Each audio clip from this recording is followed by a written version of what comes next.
మీ సొంత జిల్లా, స్వగ్రామం ఏంటి? తల్లిదండ్రుల నేపథ్యం ఏంటి? మాది పశ్చిమ గోదావరి జిల్లా భీమవరం. భీమవరం దగ్గర దొంగపిండి అనే గ్రామం నుంచి మా నేటివ్ ప్లేస్. మా ఫాదర్ పంచాయత్ సెక్రటరీగా అప్పట్లో కడప డిస్టిక్లో పోస్ట్ అయి ఉన్నారు.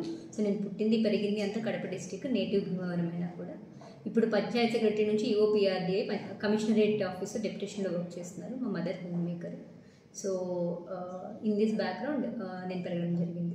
కామన్గా ఐఏఎస్ అనేసరికి కామన్ డిగ్రీ ఉంటుంది. మీరు ఏ విధంగా? గ్రాడ్యుయేషన్ ఈ మధ్య ఎక్కువ కాలం చూస్తుంటే మీరు బీటెక్ ఎక్కువ అవుతుంది. నేను కూడా BTech electronics and communication engineering NIT Surathkal నుంచి చేశాను. బీటెక్ అనేది ఒక బ్యాకప్ ఆప్షన్ లాగా, అంటే ఒకవేళ సివిల్స్ క్లియర్ అవ్వకపోతే ఏదో ఒక జాబ్ ఉండాలి కాబట్టి చేతిలో, కానీ చిన్నప్పటి నుంచి సివిల్స్ క్లియర్ చేయాలని ఫిక్స్ అయ్యాను. ఆఫ్టర్ బీటెక్ క్వాలిఫైడ్ అయిన తర్వాత ఎక్కడైనా జాబ్ చేశారండి? మామూలుగా కాలేజ్ తర్వాత జాబ్ చేయలేదు. ఆఫ్టర్ బీటెక్ క్వాలిఫై అయిన తర్వాత ట్రైనింగ్ ఏలూరులో అయింది. 1 year ట్రైనింగ్ పీరియడ్ తర్వాత మసూరి 1 year ట్రైనింగ్ తర్వాత కందుకూరు సబ్ కలెక్టర్గా చేశాను. కందుకూరు సబ్ కలెక్టర్గా 11 months కంప్లీట్ అయిన తర్వాత ఇక్కడికి వచ్చాను. ఏ బ్యాచ్ మేడం? IAS 22 batch.